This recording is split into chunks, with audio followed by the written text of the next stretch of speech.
The jungle air hung thick with moisture and the acrid stench of cordite as the sun climbed over the ridgeline of Guadalcanal's interior on November 3, 1942, at precisely 06:03 hours. Through the dense canopy, where morning mist clung to twisted vines and rotting vegetation, elements of the Imperial Japanese Army's 38th Infantry Division prepared for what their officers promised would be a decisive bayonet charge against the American perimeter near the Matonaco River.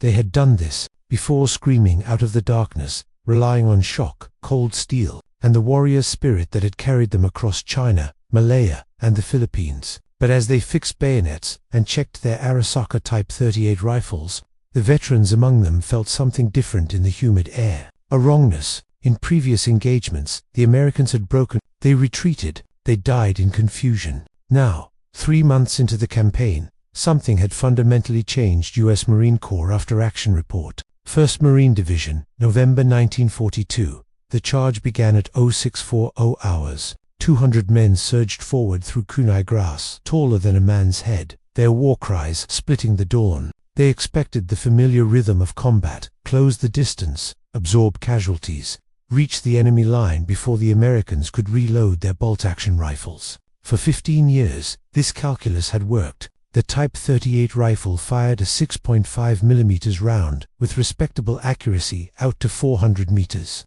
And Japanese doctrine emphasized controlled fire and decisive close combat. Every soldier trained for months to work the bolt smoothly, to make each shot count, to trust the bayonet for the final meters. They had studied American doctrine captured at both. They knew the U.S. infantry carried bolt-action M1903 Springfield rifles, much like their own. The math was simple. 5 rounds in the internal magazine, work the bolt between shots, 20 seconds to reload under stress, close the gap, survive the initial volley, win with steel and spirit. Captured Japanese Tactical Manual, translated by Allied Translator and Interpreter Section, 1942. But at 150 meters, when the lead Japanese soldiers expected to see individual Americans frantically working rifle bolts, something impossible happened instead. The firing never stopped. It began as a steady crackle, then swelled into a continuous roar that sounded less like rifle fire and more like a wall of industrial machinery chewing through metal.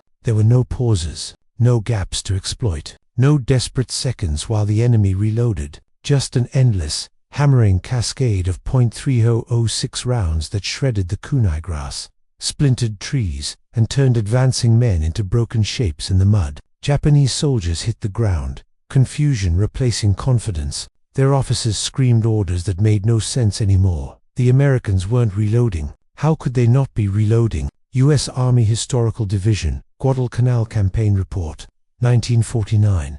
The survivors who crawled back to their lines brought wild stories. Machine guns, they insisted. The Americans must have brought forward dozens of heavy machine guns, but the intelligence officers checking the battlefield approaches saw no Browning .30 caliber positions, no water-cooled barrels, no ammunition belts glinting in the filtered sunlight. They saw only individual American Marines in foxholes and behind fallen logs, holding rifles, but rifles that somehow never went silent. One captured diary, recovered weeks later from a dead Japanese lieutenant, recorded his bafflement: "The enemy fires without ceasing. Our men cannot advance. It is as if each American soldier possesses the firepower of an entire squad. We have no answer for this sorcery." Captured diary fragment. Japanese 38th Infantry Division, translated November 1942, U.S. National Archives. By late November 1942, after weeks of grinding combat across Guadalcanal's hellish terrain, Japanese commanders faced a crisis that transcended tactics. Casualty reports showed something statistically impossible. American rifle squads were inflicting losses consistent with machine gun sections. A single Marine fire team could pin down an entire Japanese platoon. Bonsai charges that should have succeeded, that had always succeeded, were being shattered at ranges where bolt-action rifles should have been useless. Major General Kiyotake Kawaguchi, commanding the 35th Infantry Brigade, demanded explanations from his surviving officers. They had none. The Americans, they reported, simply fired continuously. 8 rounds reload. 8 more rounds. No bolts to work. No fumbling with stripper clips under fire. Just a steady, mechanical rhythm of semi-automatic hell. that ate through flesh and morale with equal efficiency. Interrogation report. Major General Kawaguchi, post-war U.S. Army Intelligence, 1946. The confusion extended beyond Guadalcanal. In the fetid jungles of New Guinea, along the Kokoda Track where Australian and American forces ground forward against entrenched Japanese positions, the same phenomenon appeared. At Buna, in December 1942, Japanese defenders reported Americans advancing while maintaining sustained fire, not the careful, aimed shots of bolt-action doctrine, but rapid, suppressive volleys that kept heads down and allowed maneuver. In the volcanic ash and jungle rot of 13 months later, in November 1943, Japanese naval infantry watched in disbelief as U.S. Marines stormed across exposed beaches while laying down individual fire volumes that matched Japanese light machine gun sections. Something fundamental had shifted in the Pacific's terrible arithmetic,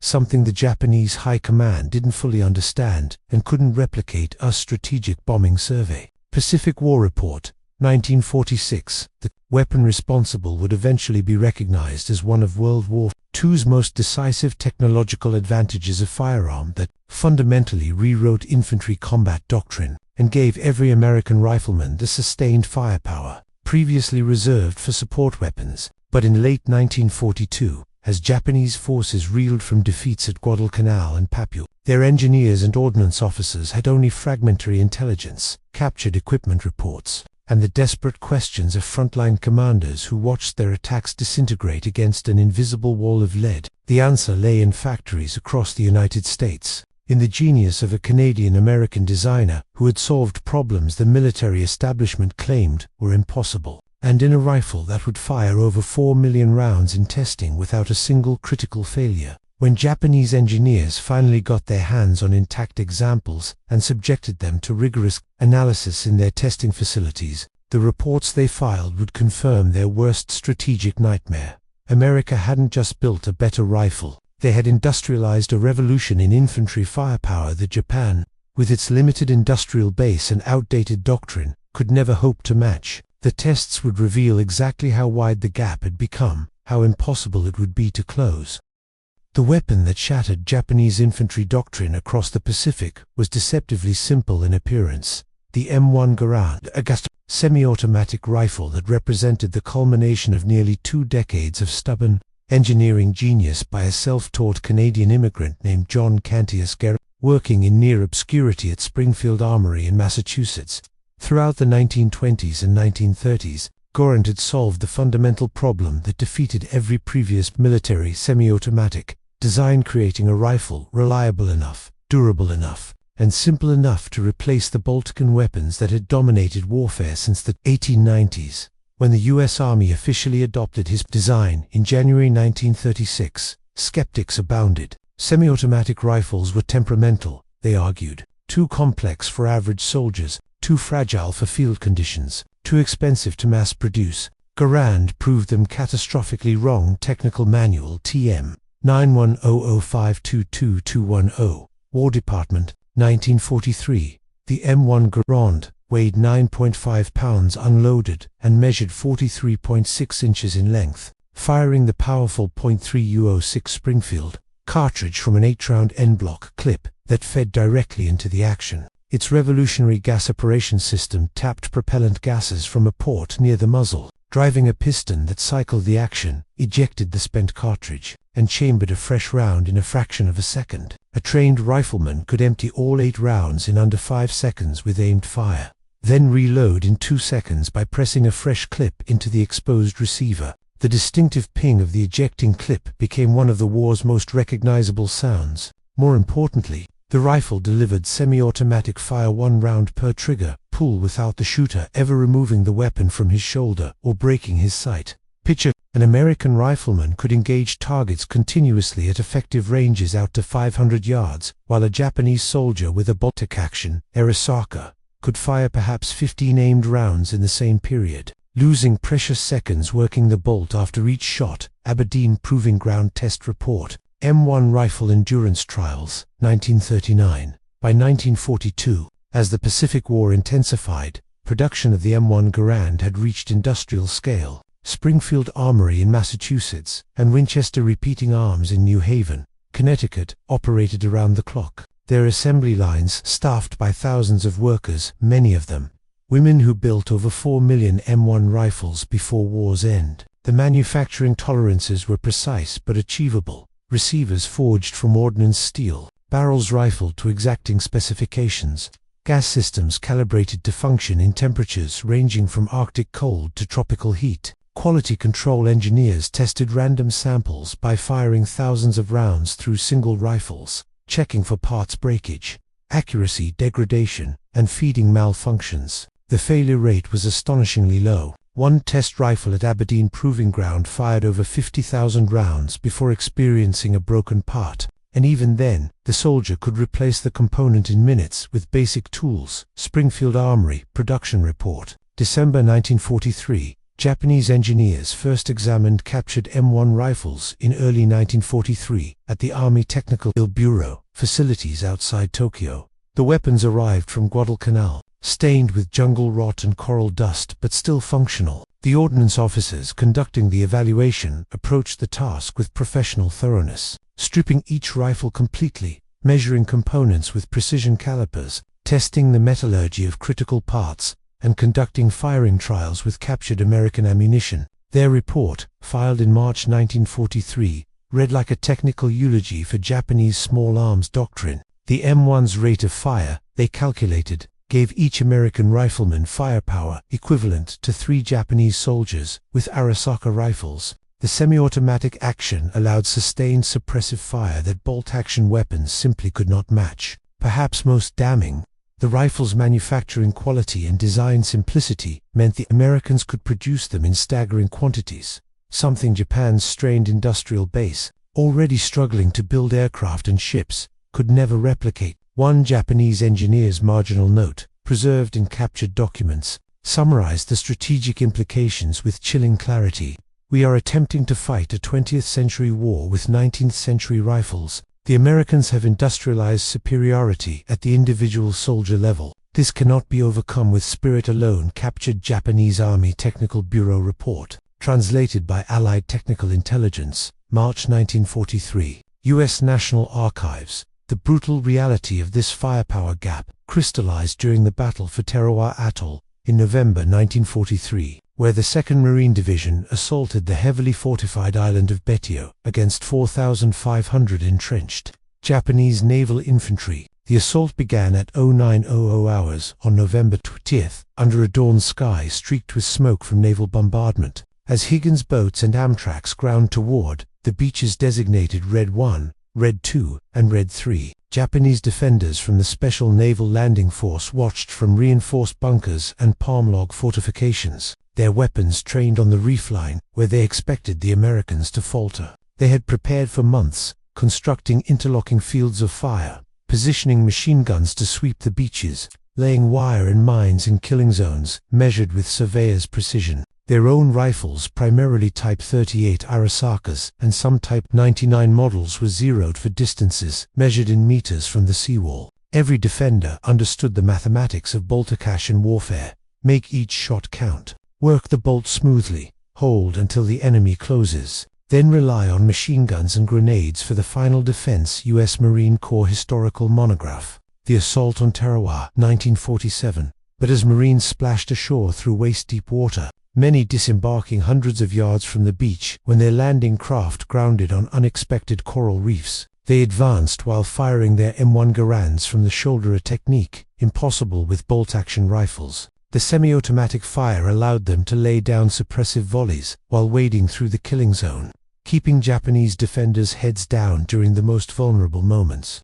Corporal Robert Muhlbach of Company E, 2nd Battalion, 8th Marines, later described the chaos of those first minutes. "We came off the ramp into hell. Water exploding around us, guys going down, and all you could do was move forward and keep shooting. The Garand let you do both. You didn't have to stop, work a bolt, aim again. You just kept that front sight on the bunkers and squeezed. 8 rounds, reload, 8 more. I went through 4 clips before I hit the seawall." Oral history interview. Robert Muhlbach, U.S. Marine Corps Historical Division, 1944. The sustained firepower proved decisive in the brutal 76-hour battle that followed. As Marines fought bunker to bunker through Betio's nightmare landscape of shattered palms and concrete fortifications, the M1's rapid semi-automatic fire allowed small units to suppress Japanese positions, while others maneuvered. The firepower revolution, embodied by the M1 Garand, rippled far beyond individual firefight, fundamentally reshaping American infantry, doctrine and psychological warfare across the Pacific theater throughout 1943 and 1944. As more Japanese prisoners were interrogated and captured documents translated, a consistent pattern emerged in their testimonies. The semi-automatic rifle had become an object of fear and fascination that eroded morale before battles even began. Captured soldiers from Saipan and the Philippines repeatedly described the distinctive sound of massed Garand fire as psychologically devastating.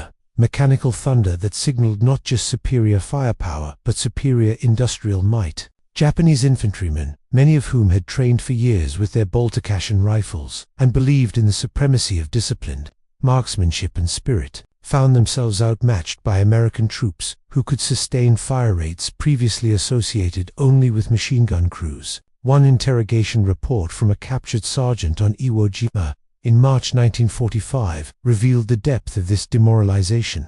"We were told American soldiers were soft, that they relied on machines instead of warrior spirit. But when they attack, each man fires like 10 men. How do you fight an enemy where every rifleman is a machine gun?" U.S. Army Intelligence Interrogation Report, Prisoner of War No. 2847, March 1945. The strategic implications extended to every level of Pacific operations. American commanders, recognizing the firepower advantage the M1 provided, restructured infantry tactics to exploit semi-automatic capability. Fire and maneuver doctrines evolved rapidly between 1942 and 1944, with rifle squads trained to lay down continuous suppressive fire, while elements advanced a tactic nearly impossible with bolt-action weapons, where reloading created fatal gaps in covering fire. The Marine Corps schools at Quantico and Army Infantry School at Fort Benning revised field manuals to emphasize aggressive movement supported by sustained rifle fire,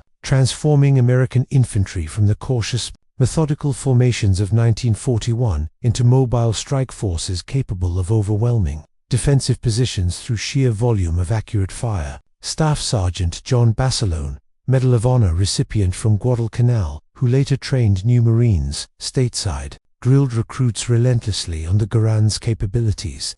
"This rifle fires as fast as you can pull the trigger with killing power at 500 yards. Use it. The Japs have nothing like it, and that's your edge. Speed and volume win firefights." Training Manual. Marine Corps Base Camp Pendleton, 1944. Behind the front lines, the industrial and logistical machinery that sustained this firepower advantage represented an equally decisive factor. By 1944, American factories produced over 600,000 M1 Garands annually, while ammunition plants operated by companies like Lake City Army Ammunition Plant in Missouri and Frankfurt Arsenal in Pennsylvania churned out billions of .306 cartridges. The logistics of moving this ammunition across the Pacific, loading it onto Liberty ships, distributing it through island depots, ensuring frontline units never ran short, required thousands of supply troops, transportation specialists, and ordnance technicians whose contributions rarely appeared in combat narratives but proved absolutely essential.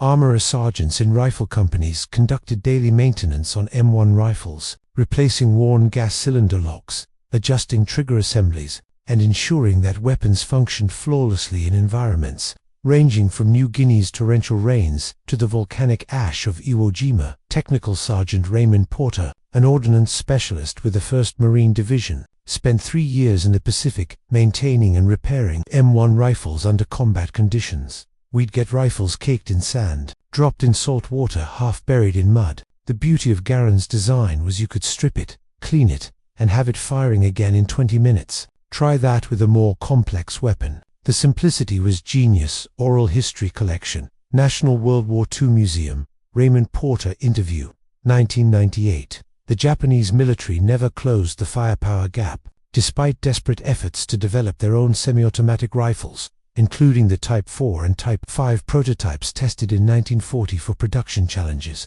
Material shortages and conservative military doctrine prevented widespread adoption. By war's end, Japanese infantry remained armed primarily with bolt-action rifles designed in the early 20th century, facing American forces whose individual soldiers wielded firepower that would have required entire squads a generation earlier. Post-war assessments by the U.S. Strategic Bombing Survey identified the M1 Garand as one of the key technological advantages that accelerated Japan's defeat, noting that the semi-automatic rifle provided American infantry with a firepower superiority of approximately 300% over equivalent Japanese units, fundamentally altering the tactical calculus of Pacific ground combat. Our Strategic Bombing Survey, The Effects of Strategic Bombing on Japanese Morale, 1947.